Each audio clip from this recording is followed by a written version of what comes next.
پاکستان کې تر 15 نه د زیاتو دوايانو نرخونه پورته شوي دي او هم د بیلې په یو یونټ کې د 15 روپو 40 پیسو د اضافي منځوري ورکړل شوې ده. د ریپورتونو لامحې پاکستان کې د بیلې د نرخونو تړلو ادارې نپرا د مالی کال 2023 او 2022 د 3 میاشتنې مودې لپاره د حساباتو برابرولو په اړوند اوریدنه کړې ده او د بیلې نرخ کې د یو یونټ په سر د 15 روپو 40 پیسو د اضافي منځوري ورکړې ده.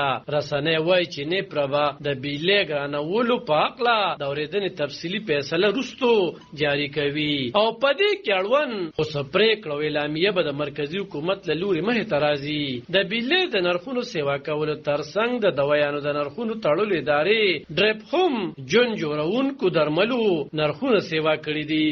رسنۍ وایي چې د درملو د نرخونو خېجولو منځوري مرکزی حکومت ورکړې و چې تر هغې وروسته ډریپ د بیلابیلو درملو یا دوايانو نرخونو کې د اضافي اعلامیه د چهارشنبه یا شورو پر ورځ خورا کړې ده. په دې دوايانو کې د وینې د بلډ پریشر، کینسر، تبې، دمې، د وینې د رګونو پرانیستلو او ګڼو نورو مرزونو داروګان شامل دي. د ډریپ د اعلامیې له مخې د کینسر د ناروغۍ د نوې رجسټر شوي دوایي لوریکا نرخ 8,650,850 روپۍ تړل شوی دی او د دمې ناروغۍ لپاره د انهیلر سپری نرخ 1,990 روپۍ ټاکل شوی دی. همداشان د هپاټایتس یا زیړی د ستنې نرخ 10,250 روپو ته لوړ کړل شوی دی.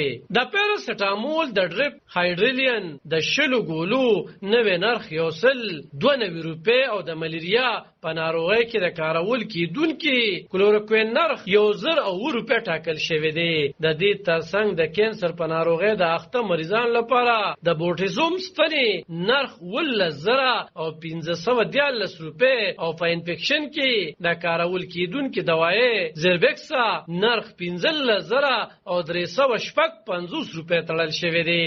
د بیلې دوايانو د نرخونو سیوا کېدونه وړاندې د روانې میاشتې په 15 نیټه پاکستان کې د تیلو بیه هم خېجول شوی او په دې کې د 1 لیټر په سر تر 100 روپو اضافه راوستل شوی.